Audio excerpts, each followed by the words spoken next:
Magandang araw sa lahat ng aking tagapakinig. Welcome to Dear Ate Len. Magandang araw sa mga dakilang taga-subaybay ng channel na ito. Tawagin na lamang po ako sa pangalang Dino mula sa Imus, Cavite. Itong ibabahagi ko po ngayong araw ay tungkol sa naging karanasan ko. Ilang buwan na rin ang nakalipas, ngunit kahit medyo matagal na mula nang mangyari ito, malinaw pa rin sa akin ang bawat detalye ng mga sandaling pinagsaluhan namin ng asawa ng aking kapatid. Binigyan ako ng kumpanyang aking pinagtatrabahuhan ng 3 linggong leave. Napagdesisyonan kong gamitin ang 3 linggo na iyon para bisitahin ang nakababata kong kapatid. Nang makapagpahinga rin sa probinsya, matagal na rin akong hindi nakakauwi at nakakadalaw. Sabi nga ng asawa ko sa chat, "Good boy ka dun ha. Mag-ingat ka at mag-enjoy kasama sila." Kaya kahit medyo malungkot na hindi siya kasama dahil nasa abroad siya at nagtatrabaho bilang nurse, excited pa rin akong umuwi. Pagdating ko sa bahay ni Cleo, naabutan ko si Ayesha sa may sala. May hawak na basang trapo at halata naglilinis ito. "Kuya Dino," tawag niya. Sabay ngiti na parang kumpletong pagbati. Nakatali ang buhok niya sa mataas na ponytail. Suot lang ang simpleng shorts at maluwag na t-shirt. Pero sa paningin ko, para akong nanigas habang nakatingin sa kanya. "Uy, Ayesha!" Ngumiti ako pabalik. Pinipilit gawing normal ang tono ko. "Nasaan si Cleo?" Nasa bakery pa kuya. Medyo late daw siya makakauwi kasi may mga bagong pa-order." Nilapag niya ang trapo at lumapit para kamayan ako. "Grabe, ang tagal mo hindi nakadalaw ah. Parang hindi ka tumatanda." Napangiti ako. Pero sa loob-loob ko, iba ang naramdaman ko. May kakaibang init na dumaloy sa dibdib ko. Naamoy ko ang pabango niya. Hindi ko alam kung bagong paligo lang ba siya o iyon lang talaga ang natural niyang amoy. Ikaw nga, mas gumaganda ka pa lalo eh. Paano ba yan? Baka hindi na kita makilala sa susunod na pagbalik ko dito. Biro ko. Nagkibit balikat siya. Natawa. "Grabe ka naman kuya. Tara na, pasok ka. Ipaghahanda kita ng dinner mo." Pagpasok ko sa loob ng bahay, napansin kong maaliwalas pa rin ang lugar. Medyo nagbago lang ng ayos ng mga gamit, mas maaliwalas ng tignan. Habang nag-aayos siya sa kusina, umupo ako sa sala at pinagbasdan siya mula sa malayo. Parang ang gaan-gaan ng kilos niya. Laging may ngiti, laging masigla. Naalala ko tuloy kung paano siya noong unang ikinasal sila ni Cleo. Mahinhin at sobrang tahimik. Pero ngayon, para siyang mas komportable na. "Kuya, gusto mo ba ng kape? O juice na lang?" Tanong niya mula sa kusina. "Kape na lang siguro, para maalis ang antok ko sa biyahe." Lumapit siya sa mesa. Dala ang tasa ng kape. Nang ilapag niya iyon, nagtagpo ang mga mata namin sandali. May kung anong kuryente ang naramdaman. Pinilit kong iwaksi iyon at ngumiti na lang.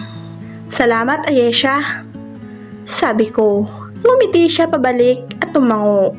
"Basta, feel at home ka dito kuya. 3 linggo ko pa naman dito eh." 3 linggo. Sa isip-isip ko, maikli pero parang ang haba na. Lalo kung araw-araw kami magkasama ni Ayesha. Napahigpit ako ng hawak sa tasa ng kape. Hindi ko alam kung bakit parang may kakaiba akong naramdaman. Mabilis lumipas ang unang linggo. Araw-araw, halos si Ayesha lang ang kasama ko. Kasi laging abala si Cleo sa bakery nila. Madalas, kaming 2 lang ang magkasabay sa agahan dahil parating maagang umalis si Cleo. Isang umaga, habang nagkakape kami, nakasando lang siya at shorts. Hindi ko maiwasang mapansin kung paano dumidikit ang tela sa balat niya. Agad kong ibinaling ang tingin ko sa tasa. Bakit parang ang tahimik mo pag tayo lang dalawa? Biro niya. Nakingiti habang inaabot ang mantikilya. Ha? Hindi ah. Sinubukan kong ngumiti. Siguro hindi lang ako sanay na tayo lang dalawa. Dapat masanay ka na kuya, sabi ko. Kasi ako lang madalas nandito. Si Cleo, laging nasa bakery, sabi niya. Sabay kagat ng labi. Hindi ko alam kung namalikmata lang ako. Pero parang may ibig sabihin ang tingin niya. Kinabukasan, naabutan niya akong nagwawalis sa labas. Wow! Ang sipag naman ng bayaw ko. Biro niya. Nakakahiya naman na tatambay lang ako dito buong araw.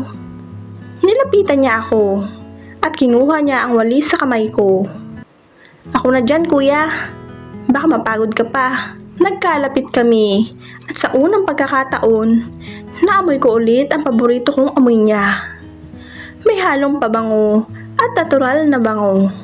Saglit kami nagkatitigan bago siya ngumiti at umiwas ang tingin. Kuya naman, sabi niya. Nakakailang kaya kapag nakatitig ka? Natawa ako ng mahina. Sorry, nadala lang. Natawa lamang siya sa naging tugon ko. Doon nagsimula ang mas madalas naming usapan. Lagi siyang may pasaring na biro. Yung tipong may halong pang-aakit pero tinatawanan lang niya para hindi ko seryosohin. Minsan, nagluluto siya. At ako naman, nasa mesa lang nakaupo. Napansin kong basa ang buhok niya at nakasuot lang ng t-shirt na parang halos bumakat ang lahat. Kuya, tawag niya. Pwede mo bang tikman tong niluluto ko? Tumayo ako at lumapit sa kanya. Hawak-hawak niya ang sandok habang nakangiti. Nang abutin ko iyon, halos magdikit ang braso namin dalawa. Ramdam ko ang mainit niyang balat. Okay na, sabi ko matapos matikman. Masarap. Napatingin siya sa akin. Parang may sinasabi ang mga mata niya.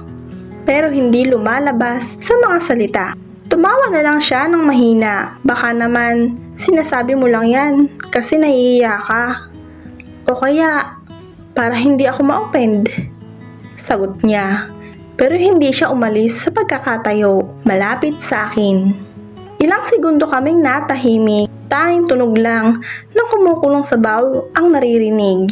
Para bang mabigat ang hangin. Alam mo kuya, nagsimula siya. Pero bago niya matapos ang sasabihin, biglang tumunog ang cellphone niya. Si Cleo ang tumatawag. Agad siyang lumayo at sinagot iyon. Iniwan akong nakatayo sa tabi ng kalan na para bang may kulang. Habang bumabalik ako sa upuan, hindi ko mapigilang isipin kung ano kaya ang sasabihin niya kung hindi iyon na-interrupt. Kinahapunan, tahimik ang bahay. Ako lang at si Ayesha. Siya abala sa kusina. Nakatalikod sa akin. Nakayuko habang pinupunasan ng mesa. Ako naman, nakasandal sa pintuan habang pinagmamasdan siya. Hindi ko maiwasang mapansin kung paano kumikilos ang balakang niya. Habang abala siya sa mga ginagawa niya. Napalunok ako. Kuya, bigla siya nagsalita na hindi lumilingon. Kanina pa kita nararamdaman na nakatingin sa akin. Ngumisi ako, lumapit ng dahan-dahan hanggang nasa likod na niya. Kasi naman, hindi ka dapat pinagmamasdan lang kapag ganito ka kaganda. Bahagya siyang napahinto at napalingon sa akin. Ganda agad? Biro niya. Pero ramdam kong kinikilig siya. Lumapit pa ako hanggang halos dumikit ang dibdib ko sa likod niya. Nagulat ako nang hindi siya umaatras. Sa halip, marahan niyang inilagay ang kamay niya sa mesa at bahagyang napahinga ng malalim. Teka lang kuya, sabi niya, pero mahina, parang walang tiyak sa sinasabi. Hinawakan ko ang kamay niya at marahang nilaro ang mga daliri. Kung ayaw mo, pwede naman akong umatras. Bulong ko sa tenga niya. Hindi siya sumagot. Sa halip, Dahan-dahan siyang marap sa akin at doon ko nakita ang titig niya. Parang sinasabi na gusto rin niya. Kuya, mahina niyang sabi, nakagat-labi. Marahan kong hinaplos ang pisngi niya gamit ang likod ng kamay ko. Ayesha, bumilis ang hininga niya. Bago pa niya mapigilan ng sarili, siya mismo ang humawak sa braso ko. Pinigilan akong umatras. May mga asawa tayo, sabi niya. Pero hindi siya umatras. Ano naman? Hindi naman nila malalaman. Bulong ko, sabay dahan-dahang paghawak sa bewang niya. Napapikit siya ng mahigpit, pero hindi inalis ang kamay ko. Kuya, hindi ka ba natatakot? Ang kinakatakutan ko lang na hindi na kita mahawakan ulit kapag pinigilan natin to. At bago pa siya makasagot, naramdaman kong kusang lumapit ang katawan niya. Hindi pa man nagtatama ang labi namin. Ramdam ko na ang init na nagmumula sa kanya. Nagtagal kaming pareho sa ganoong posisyon. Halos magdikit, halos sabog na ang mga puso.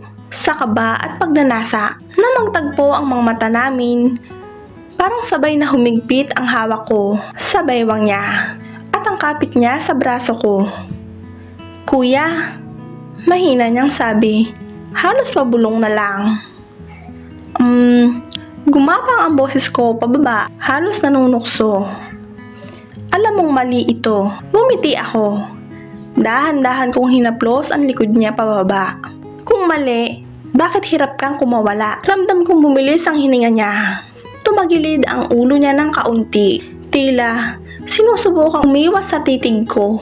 Pero lalo lang gumuhit ang linya ng kanyang liig. At doon ko marahang idinampi ang labi ko. Kuya, mahina niyang sabi. Parang gulat, pero hindi tinutulak ang ulo ko. Sa halip na kumapit siya sa balikat ko. Ano? Itutulak mo ba ako? Tanong ko. Ramdam ang init na umaakit na sa akin. Hindi siya sumagot. Dumikit ang dibdib niya sa dibdib ko. At bago ko pa mapigilan ang sarili ko, hinarap ko siya ng buo. At marahan kong sinapo ang mukha niya. Sandali lang, bulong niya. Pero hindi niya kayang alisin ang tingin niya sa akin. Kaya mo pa bang huminto? Tanong ko. Halos idikit na ang labi ko sa kanya. Napakagat labi siya. Ramdam ko ang panginginig niya. Kuya, baka hanapin ko to kapag natigil tayo. E di wag natin tigilan. At doon, hindi na siya umatras. Ramdam ko ang init ng katawan niya. Na maglapit kami ng tuluyan, bawat halik, bawat haplos, bawat daing na pinipigilan niya, ay parang apoy na lalong nagpapainit sa amin. Sa bawat hininga niya, alam kong bumibigay na siya. Sa bawat pagdikit ng balat namin, alam kong wala nang atrasan. Umalis si Cleo kinabukasan ng maaga. Naiwan kaming dalawa ni Ayesha sa bahay. Tahimik, pero mabigat ang hangin sa pagitan namin. Nasa kusina siya, naka-shorts at sando. Parang wala lang, pero alam kong sinasadya niya. Dahil sa bawat galaw niya, sa bawat pagyuko, para kunin ng plato, kitang-kita ko ang hubog ng kanyang katawan. Kuya, kape gusto mo? Tanong niya, habang nilalapit sa akin ang mug. Pero iba ang tingin niya sa mata ko. Parang may iniimbitahan. Hinawakan ko ang kamay niya bago pa niya mailapag ang tasa. Ayesha, ngumiti siya ng bahagya. Hindi binabawi ang kamay niya. Alam mong hindi ako makakatulog kapag ganyan ka kumilos. Umupo siya sa harap ko, pero imbis na sa kabilang upuan, tumabi siya sa akin. Ramdam kong dumikit ang hita niya sa mga hita ko. Bakit mo pipigilan, kuya? Halos bulong na tanong niya. Hindi ka ba naawa sa sarili mo? Nanuyo ang lalamunan ko. Alam mo bang pinipilit kong pigilan ang sarili ko mula pa kagabi? Ngumiti siya. Sa kamarahang lumampi ang daliri niya sa labi ko. Bakit pipigilan? Kung pareho naman natin gusto. Hindi ko na napigilan ng paglapit at nang magtagpo ang labi namin, parang sumabog ang lahat ng pinipigil naming damdamin. Hinila niya ako papalapit. Ang kamay niya gumagapang sa bato ko. Hindi ko na alam kung sino ang nauna. Basta ramdam ko ang sabik niya. Ang mga sinasabi niya sa pagitan ng halik namin at ang pagyakap na parang ayaw na niyang pakawalan. Sa bawat halakhak na pinipigilan naming marinig sa labas. Sa bawat bulong niya, "Dino, huwag kang hihinto." Mas lalo akong nararamdaman na wala na kaming balak na umatras. Nang matapos ang lahat, parehong hingal at pawis lang ang naiwan. Pero sa halip na may galit, nakita ko sa mga mata niya ang isang mapang-akit na ngiti. May natitira pa ba para mamaya?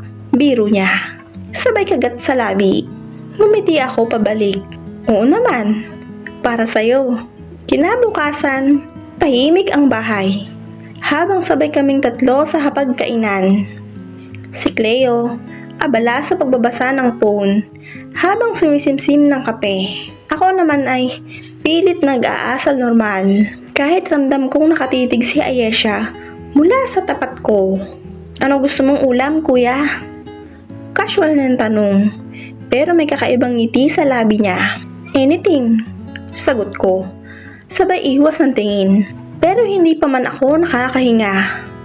May naramdaman akong malamig at malambot na bagay na dumidikit sa binti ko. Napalingon ako agad kay Ayesha, pero ang isang paa niya sa tuhod ko, paakyat sa hita. Napakagat ako ng labi at nagkunwaring umubong para lang itago ang biglang init na umakyat sa katawan ko. Okay ka lang, kuya? Tanong ni Cleo. Hindi pa rin umaangat ang tingin niya sa phone. Oo, nasa mid lang ng kaunti. Pilit kong tawa habang sa ilalim ng mesa ay mas lalo pang pinasayad ni Ayesha ang paa niya sa hita ko. Dahan-dahang paakyat, putok na ang ugat niya sa liig habang pilit kong iniipit ang hininga ko para akong nilalaro sa apoy. At ang ngiti ni Ayesha parang demonyong aliw na aliw sa ginagawa niya. Nang tumayo si Cleo para kumuha ng tubig, saka siya yumuko at bumulong halos kasabay ng ingay ng upuan. Kuya, hindi ko alam kung breakfast pa ba ang dapat mong unahin o ako. Parang naputol ang hininga ko. Ang dila ko ay nanuyo at sa unang pagkakataon, ako na mismo ang gumapang ng kamay ko sa ilalim ng mesa. Hinawakan ko ang paa niya at pinisil. Nanlaki ang mata niya, pero ngumiti. Mamayang gabi, bulong niya, bago umupo ulit, para bang walang nangyari.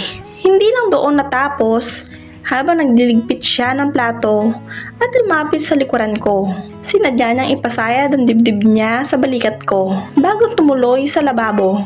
Naramdaman ko ang kilabot na parang gumapang sa buong katawan ko. At ang init na halos hindi ko na kayang pigilan. Nang makaalis si Cleo, papunta sa trabaho, naiwan kaming dalawa. Tahimik, parehong hingal ang mga mata. Habang nag-uusap, gusto mo na ba akong pahirapan buong araw? Tanong ko. Lumapit siya sa akin at humawak sa mesa at yumuko sa harapan ko. Sino nagsabing tapos na ang laro para akong nawala ng kontrol? Hinalikan ko siya at hindi na marahang halik. Halik na puno ng gutom at pananabik. Sinabayan niya. Hinila ang buhok ko para mas lalong mapalapit. Ang kamay niya, walang pakialam kung saan humahaplos. Ang bawat pagdikit ng balat namin ay parang nag-aalab. Ayesha, bulong ko, habang dinadala siya patalikod sa mesa. Tingnan mo, kuya, bulong niya habang nakatingala sa akin. Pawis na pawis. Nanginginig ka. Nanginginig ako kasi kanina pa kita gustong angkinin. Napatawa siya ng mahina, pero halata sa tinig niya ang pananabik. E di angkinin mo na ako dahil sayong-sayo ako. At doon ng tuluyan nagliyab ang silid. Ang bawat halik ay mabangis. Ang bawat galaw ay walang pakundangan. Para kaming dalawang taong matagal nang nauuhaw at ngayon lang binigyan ng tubig. Hindi na namin inisip kung kusina iyon, kung may makakarinig. Ang mahalaga lang ay ang bawat segundo ng pagsasama namin. Masarap ba kuya? Bulong niya, halos patawa. Habang pilit niyang pinipigilan ang sarili. Masarap, hingal kong sagot. Ikaw ang pinakamasarap na tukso na dumating sa buhay ko. Sa bawat saglit, ramdam kong mas lalo siyang nanginginig. Mas lalo siyang nagiging mapangahas. Hinatak niya ako palapit. Dinudunggol ang noo ko. Dinidikit ang katawan niya. Para bang gusto niyang lamunin ang lahat na natitirang pagpipigil ko. Sa huli, pareho kaming hingal na hingal, nanginginig at halos hindi makatingin sa isa't isa. Pero sa halip na hiya, tawa lang ang pinakawalan niya. Simula pa lang to kuya. Bulong niya, nakangiti. Hindi pa tayo tapos. At alam kong totoo iyon. Dahil kahit ako, gusto ko pang ulitin. Nang 2 gabi na lang at uuwi na ako. Mas lalo lang kaming naging hayok, walang sinayang na oras. Bawat pagkakataon na wala si Cleo, sinasamantala namin. Sa sala, sa kusina, minsan kahit sa garahe, habang nakabukas pa ang pinto. Lahat ng takot na baka may makakita. Mas lalo lang nagdadagdag ng init sa katawan namin. Parang lalong naging mas mabigat ang huling gabi.